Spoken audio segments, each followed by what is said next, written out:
Hi there, it's Mrs Mandalia here. I hope you all are safe and well.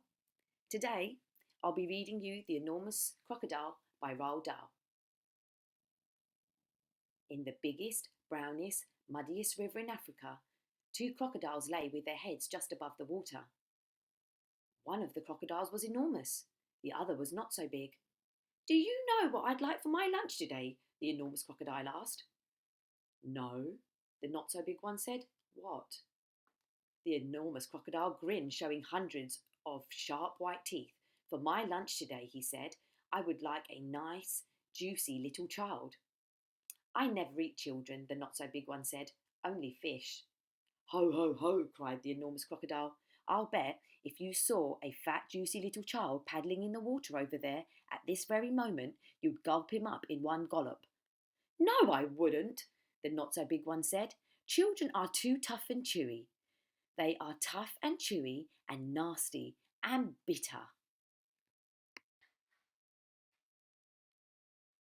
Tough and chewy, cried the enormous crocodile. Nasty and bitter? What awful tommy rot you talk. They are juicy and yummy. They taste so bitter, the not so big one said. You have to cover them with sugar before you can eat them. Children are bigger than fish, said the enormous crocodile. You get bigger helpings. You are greedy, the not so big one said. You're the greediest croc in the whole river. I'm the bravest croc in the whole river, said the enormous crocodile. I'm the only one who dares to leave the water and go through the jungle to the town to look for the little children to eat. You've only done that once, snorted the not so big one, and what happened then? They all saw you coming and ran away. Ah, but today when I go, they won't see me at all, said the enormous crocodile. Of course they'll see you, the not so big one said. You're so enormous and ugly, they'll see you from miles away. The enormous crocodile grinned again, and his terrible sharp teeth sparkled like knives in the sun. Nobody will see me, he said, because this time I've thought up secret plans and clever tricks. Clever tricks? Cried the not so big one. You've never done anything clever in your life. You're the stupidest croc in the whole river. I'm the cleverest croc in the whole river, the enormous crocodile answered. For my lunch today, I shall feast upon a fat, juicy little child while you lie here in the river, feeling hungry. Goodbye. The enormous crocodile swam to the side of the river and crawled out of the water. A gigantic creature was standing in the slimy, oozy mud on the riverbank. It was Humpy Rumpy, the hippopotamus. Hello, hello, said Humpy Rumpy. Where on earth are you off to at this time of day? I have secret plans and clever tricks, said the crocodile. Oh dear, said Humpy Rumpy. I bet you're going to do something horrid. The enormous crocodile grinned at Humpy Rumpy and said, I'm going to fill my hungry, empty tummy with something yummy, yummy, yummy, yummy. What's so yummy? Asked Humpy Rumpy. Try to guess, said the crocodile. It's something that walks on two legs. You don't mean, said Humpy Rumpy, you don't really mean you are going to eat a child? Of course I am, said the crocodile. Oh, you horrid, greedy, grumptious brute, cried Humpy Rumpy. I hope you get caught and cooked and turned into crocodile soup. The enormous crocodile laughed out loud at Humpy Rumpy. Then he waddled off into the jungle. Inside the jungle, he met Trunky the elephant. Trunky was nibbling leaves from the top of a tall tree, and he didn't notice the crocodile at first, so the crocodile bit him on the leg. Oh, said Trunky in his big, deep voice. Who did that? Oh, it's you, is it, you beastly crocodile? Why don't you go back to the big, brown, muddy river where you belong? I have secret plans and clever tricks, said the crocodile. You mean you've got nasty plans and nasty tricks, said Trunky. You've never done a nice thing in your life. The enormous crocodile grinned up at Trunky and said, I'm off to find a yummy child for lunch. Keep listening and you'll hear the bones go crunch. Oh, you wicked beastly beast, cried Trunky. Oh, you foul and filthy fiend. I hope you get squashed and squished and squizzled and boiled up into crocodile stew. The enormous crocodile laughed out loud and disappeared into the thick jungle. A bit further on, he met Mugglewump the monkey. Mugglewump was sitting in a tree eating nuts. Hello, Crocky, said Mugglewump. What are you up to now? I have secret plans and clever tricks, said the crocodile. Would you like some nuts? Asked Mugglewump. I have better things to eat than nuts, sniffed the crocodile. I didn't think there was anything better than nuts, said Mugglewump. Aha, said the enormous crocodile. The sort of things that I am going to eat have fingers, toenails, arms and legs and feet. Mugglewump went pale and began to shake all over. You aren't really going to gobble up a little child, are you? He said. Of course I am, said the crocodile. Clothes and all. They taste better with the clothes on. Oh, you horrid hoggish croc, cried Mugglewump. You slimy, creepy creature. I hope the buttons and buckles all stick in your throat and choke you to death. The crocodile grinned up at Mugglewump and said, I eat monkeys too. And as quick as a flash, with one bite of his huge jaws, he bit through the tree that Mugglewump was sitting in, and down it came. But just in time, Mugglewump jumped into the next tree and swung away through the branches. A bit further on, the enormous crocodile met the roly-poly bird. The roly-poly bird was building a nest in an orange tree. Hello there, enormous crocodile, sang the roly-poly bird. We don't often see you up here in the jungle. Ah, said the crocodile, I have secret plans and clever tricks. I hope it's not something nasty, sang the roly-poly bird. Nasty? Cried the crocodile. Of course it's not nasty. It's delicious. It's luscious, it's super, it's muscious, it's duper, it's better than rotten old fish. You mash it and munch it, you chew it and crunch it, it's lovely to hear it go squish. It must be berries, sang the roly-poly bird. Berries are my favourite food in the world. Is it raspberries, perhaps, or could it be strawberries? The enormous crocodile laughed so much his teeth rattled together like pennies in a piggy bank. Crocodiles don't eat berries, he said. We eat little boys and girls. And sometimes we eat roly-poly birds as well. Very quickly, the crocodile reached up and snapped his jaws at the roly-poly bird. He just missed the bird, but he managed to catch hold of the long, beautiful feathers in its tail. The roly-poly bird gave a shriek of terror and shot straight up into the air, leaving its tail feathers behind in the enormous crocodile's mouth.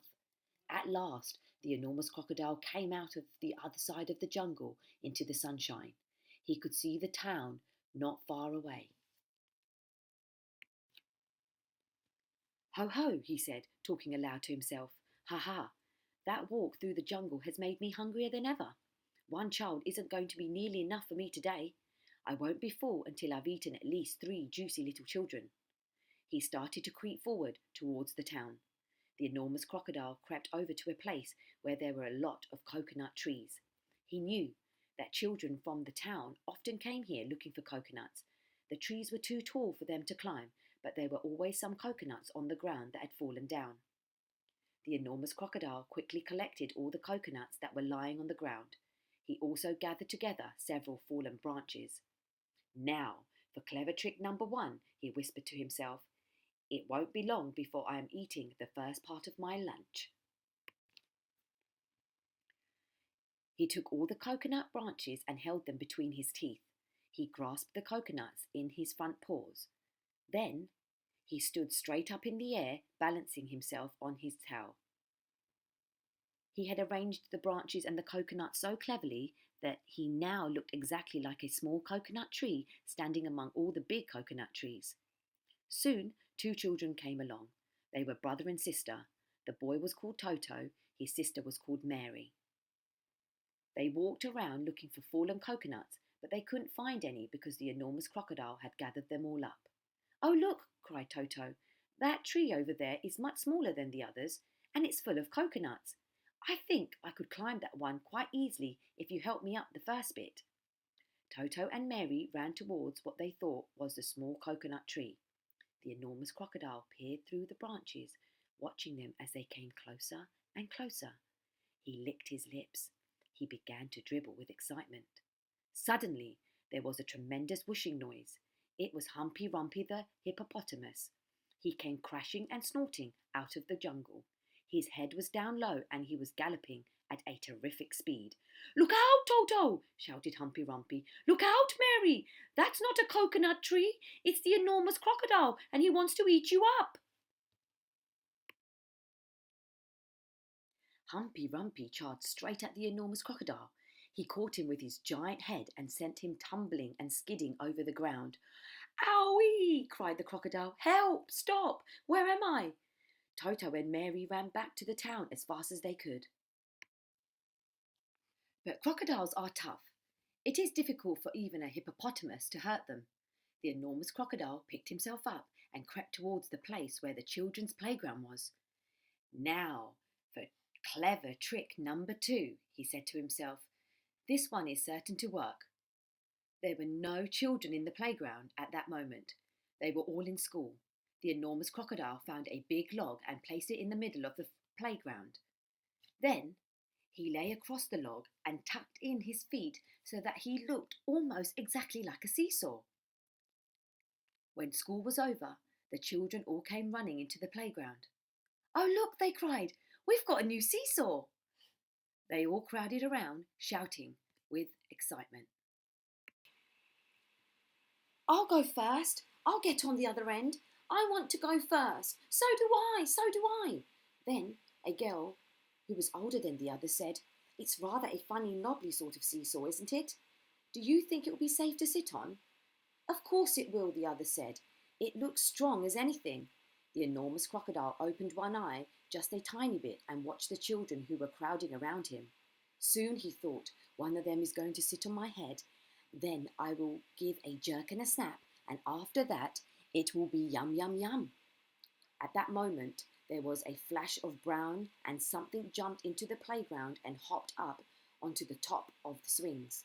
It was Mugglewump the monkey. "Run!" Mugglewump shouted to the children. "All of you, run, run, run! That's not a seesaw, it's the enormous crocodile, and he wants to eat you up." The children screamed and ran for their lives. Mugglewump disappeared back into the jungle, and the enormous crocodile was left all alone in the playground. He cursed the monkey and waddled back into the bushes to hide. "I'm getting hungrier and hungrier," he said. "I shall have to eat at least 4 children now before I am full up." The enormous crocodile crept around the edge of the town, taking great care not to be seen. He came to a place where they were getting ready to have a fair. There were slides and swings and dodgem cars and people selling popcorn and cotton candy. There was also a big roundabout. The roundabout had marvellous wooden creatures for the children to ride on. There were white horses and lions and tigers and mermaids with fishtails and fearsome dragons with red tongues sticking out of their mouths. "Now for clever trick number 3, said the enormous crocodile, licking his lips. When no one was looking, he crept up onto the roundabout and put himself between a wooden lion and a fearsome dragon. He sat up a bit on his back legs and he kept very still. He looked exactly like a wooden crocodile on the roundabout. Soon all sorts of children came flocking into the fair. Several of them ran towards the roundabout. They were very excited. "I'm going to ride on a dragon," cried one. "I'm going on a lovely white horse," cried another. "I'm going on a lion," cried a third one. And one little girl, whose name was Jill, said, "I am going to ride on that funny old wooden crocodile." The enormous crocodile kept very still, but he could see the little girl coming towards him. "Yummy, yum, yum," he thought. "I'll gulp her up easily in one gollop."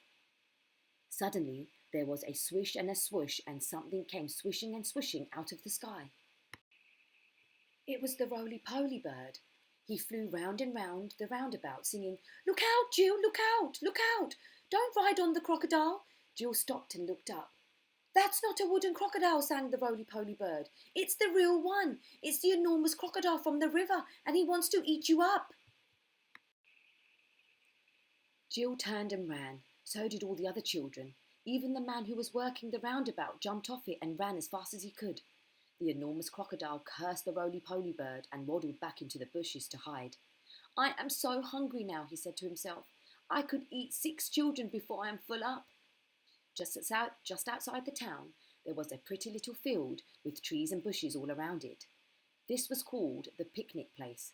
There were several wooden tables and long benches, and people were allowed to go there and have a picnic at any time. The enormous crocodile crept over to the picnic place. There was no one in sight.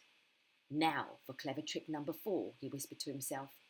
He picked a lovely bunch of flowers and arranged it on one of the tables. From the same table, he took away one of the benches and hid it in the bushes. Then he put himself in the place where the bench had been. By tucking his head under his chest and by twisting his tail out of sight, he made himself look very much like a long wooden bench with 4 legs. Soon 2 boys and girls came along carrying baskets of food. They were all from one family, and their mother had said they could go out and have a picnic together. "Which table shall we sit at?" said one. "Let's take the table with the lovely flowers on it," said another. The enormous crocodile kept as quiet as a mouse. "I shall eat 'em all," he said to himself. "They will come and sit on my back, and I will swizzle my head around quickly, and after that it will be squish, crunch, gollop." Suddenly, a big deep voice from the jungle shouted, "Stand back, children! Stand back! Stand back!" The children stopped and stared at the place where the voice was coming from. Then, with a crashing of branches, Trunky the elephant came rushing out of the jungle. "That's not a bench you are going to sit on," he bellowed. "It's the enormous crocodile, and he wants to eat you all up." Trunky trotted over to the spot where the enormous crocodile was standing, and quick as a flash, he wrapped his trunk round the crocodile's tail and hoisted him up into the air. "Hey, let me go!" yelled the enormous crocodile, who was now dangling upside down. "Let me go! Let me go!" "No!" Trunky said. "I will not let you go. We've all had quite enough of your clever tricks." Trunky began to swing the crocodile round and round in the air. At first he swung him slowly. Then he swung him faster and faster and faster and faster still. Soon the enormous crocodile was just a blurry circle going round and round Trunky's head. Suddenly, Trunky let go of the crocodile's tail, and the crocodile went shooting high up into the sky like a huge green rocket. Up and up he went, higher and higher, faster and faster. He was going so fast and so high that soon the earth was just a tiny dot miles below. He whizzed on and on. He whizzed far into space. He whizzed past the moon. He whizzed past the stars and planets. Until, at last, with the most tremendous bang, the enormous crocodile crashed headfirst into the hot, hot sun, and he was sizzled up like a sausage. The end.